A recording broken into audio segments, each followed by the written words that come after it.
In recent times, I begin to wonder whether this government, led by Buhari, really understand the implications, the full responsibilities and commitment involved when people say that they are practicing a democratic regimen. One has become alarmed at, and not for the first time, by the way, not for the first time, about the understanding of democracy as emanating from the top hierarchy of governance. Okay, let's speak to a recent event, Professor.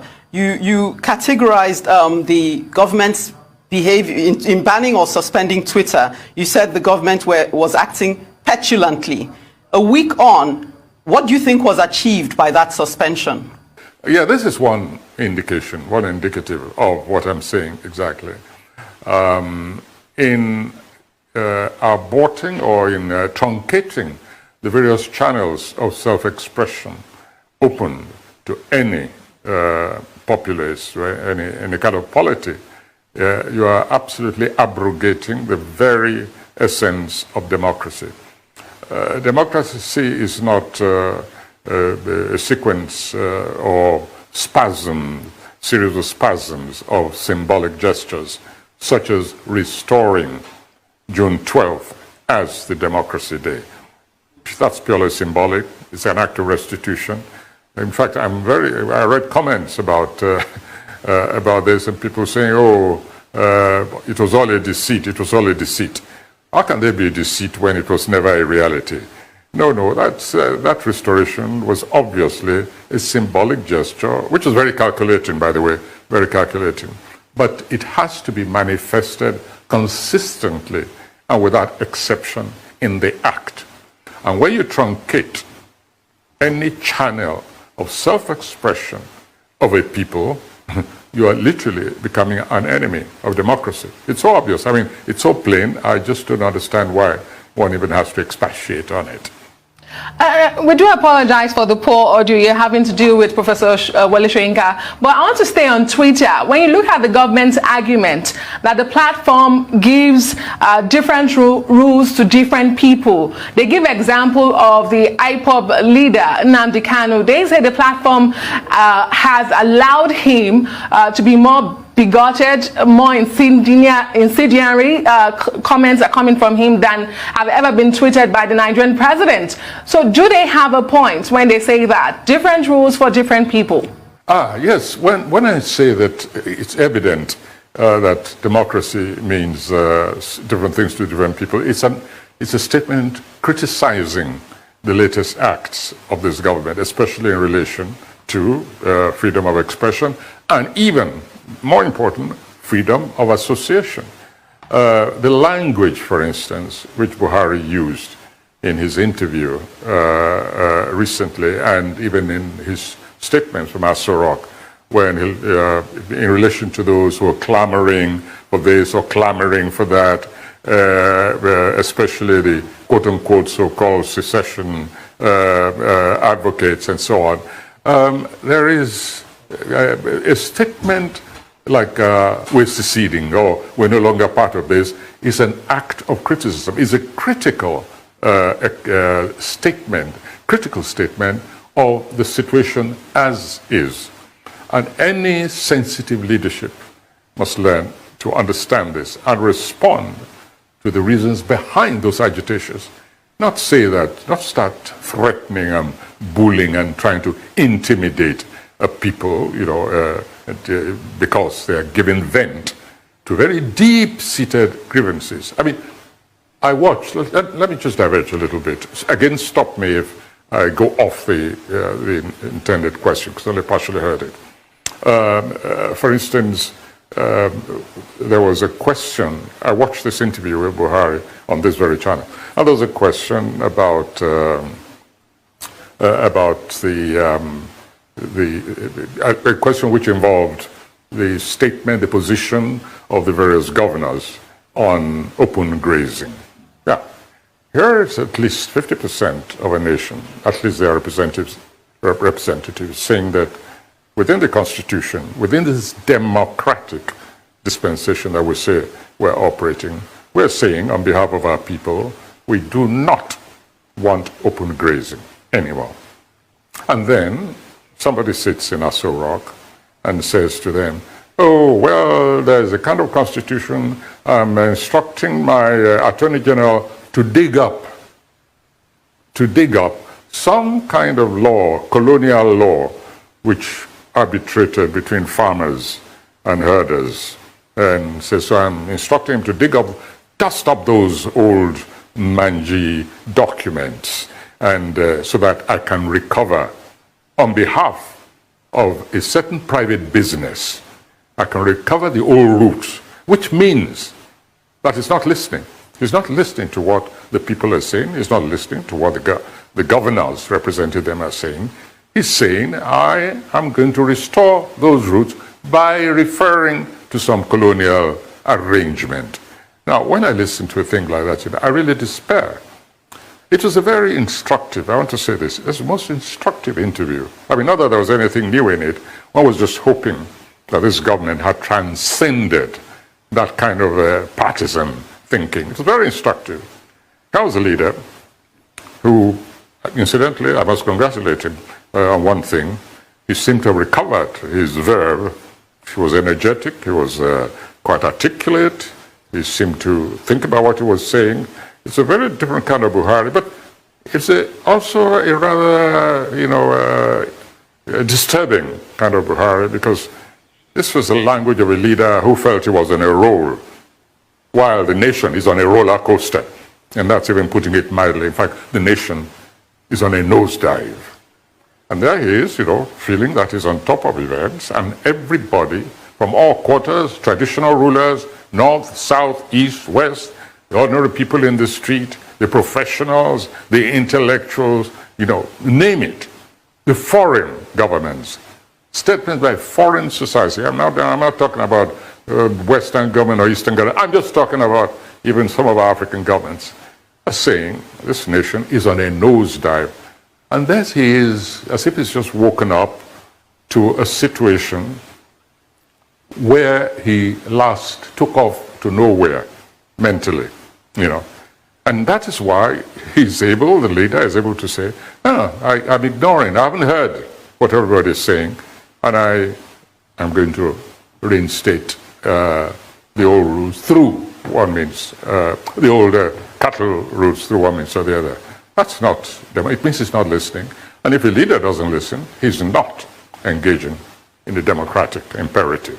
Okay. And that is where the danger is. Professor, he's not listening. How do we make him or the government listen? How do we speak to them in a language they will understand? Well, that's a very good question, because it relates to what I was saying earlier. It's because he's not listening, or he's listening and he's not understanding, that you then have these extreme movements who are saying, wait a minute, there's nobody up there. We better look after our own security. We better look after our own very existence. So, and there are movements. For instance, I was invited to a conference in Abuja recently. Unfortunately, I couldn't attend, but I sent a paper to a memo to General Olusegun Obasanjo saying, well, consider this. If you think it's any use, throw it. Discuss it, take what you need out of it. If you think it's useless, throw it away. But I cooperated with this endeavor, even if I couldn't be there, because this is one of those channels to which people resort, having despaired of the regular structural channels between the leadership and the led. And so you have these various meetings. I think at this meeting of Obasanjo's initiative, you had former head of state, Abdul Salami, you had Sultan of Sokoto, you had the head of the Christian people, you had representative of this and that and so on. And there are all these well-intentioned endeavors, initiatives going on all around. But I think Buhari is still asleep where, he last fell asleep, and that's a few years ago. And this nation has changed dramatically over the last few years. So we need a totally different kind of verve a different kind of appreciation and a different level of understanding of what Nigerian people are like and what they will settle for and what they will not accept. And so, just go back to what I said at the beginning.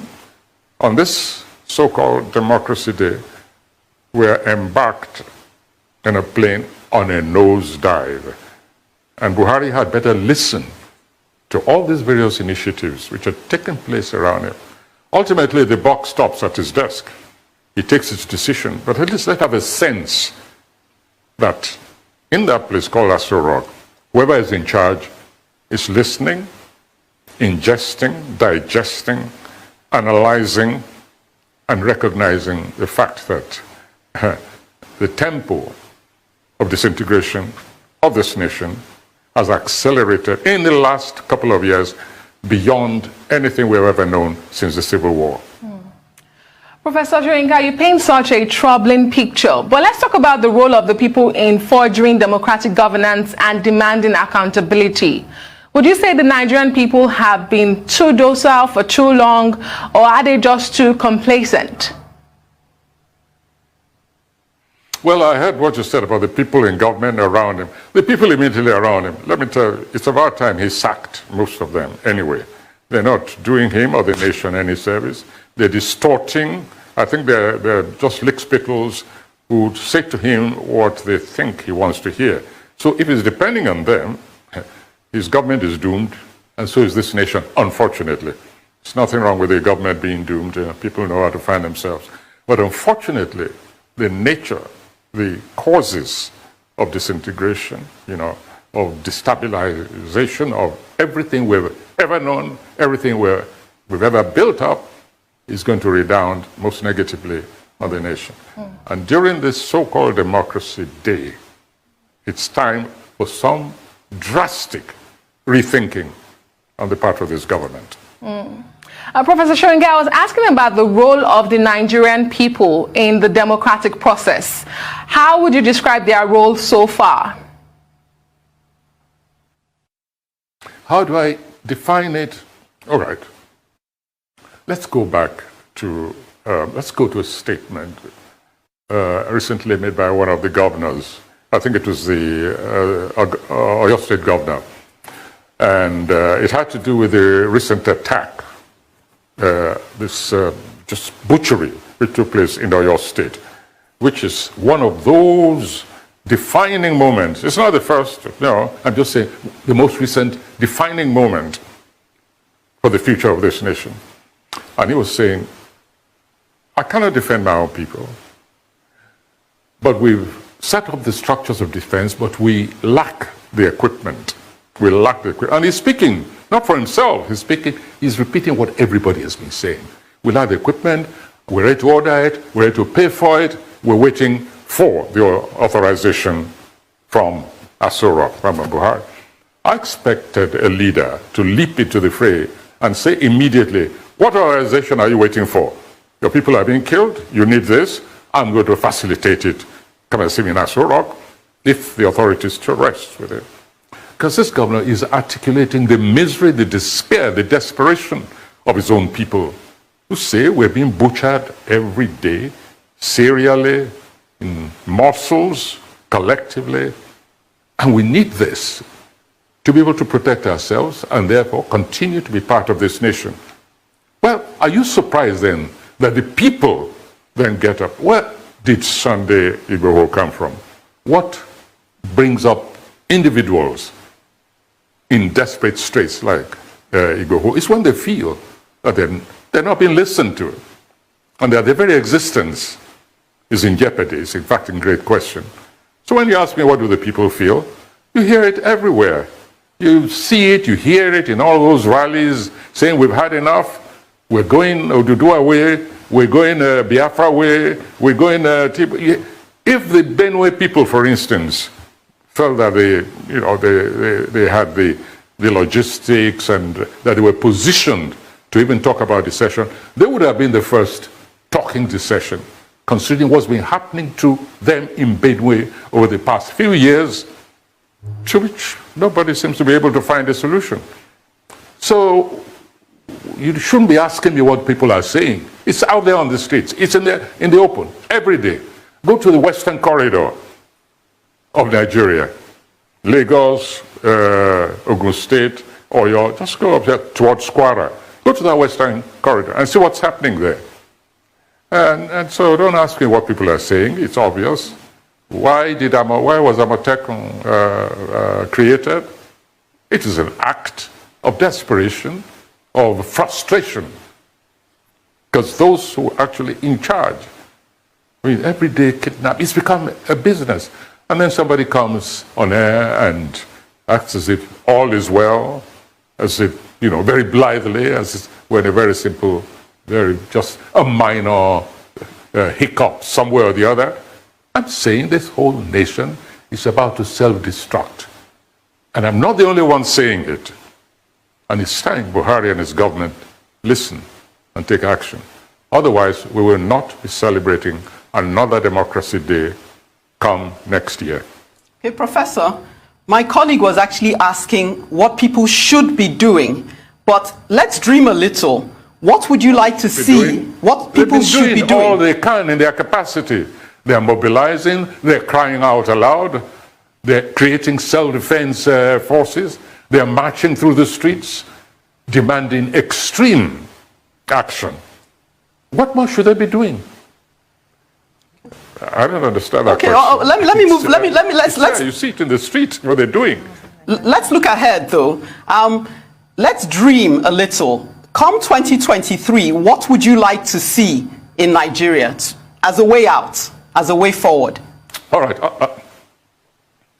First of all, Buhari must address the nation. And I don't mean the kind of interview he did the other day, which was, I think, to tell the Nigerians that he was hale and hearty, that he must address the nation and say, at least using his own words, I use my own word, that we're in a state of war, and that we must be prepared for the worst, but at the same time, that the government is in full solidarity behind the people, that sacrifices will be made here and there, maybe tightening of belts here, even go as far as saying that some of our present lifestyle, things which we take for granted, we may for a time have to do without them simply because we have an internal enemy force which is eating into the intestines of the nation. I mean, in other words, first of all, begin by talking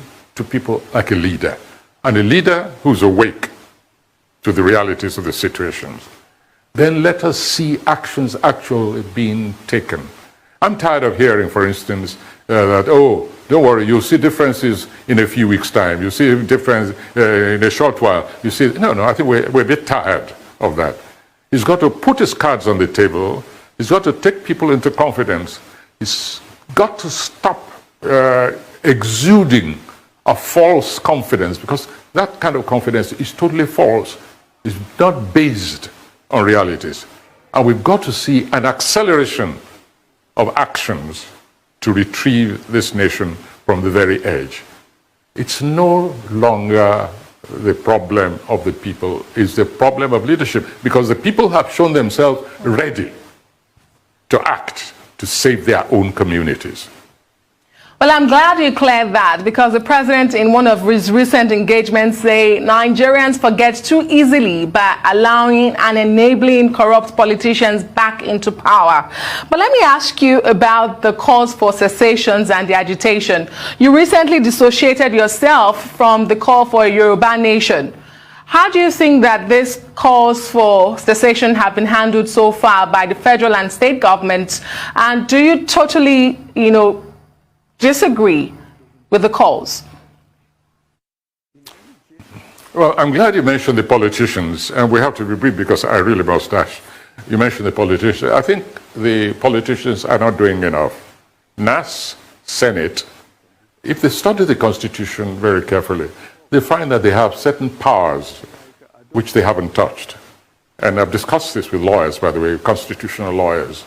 They have certain powers, there are certain areas in which they can act, they can force this government, they can compel this government to act the way it should. And that applies especially to governors. The governors themselves, they're too tentative. I've used that expression before. They're too timid. There are certain areas of the Constitution in which, to go back to my favorite expression, they can push the envelope completely so that we get a sense of governance at all tiers, not just at the top, not just at the grassroots, but at all tiers, and a synergy going on between them. I think the people are ready to move, to stand behind their own leaders. I forget the rest of your question, but I'm very glad that you raised the issue of the politicians.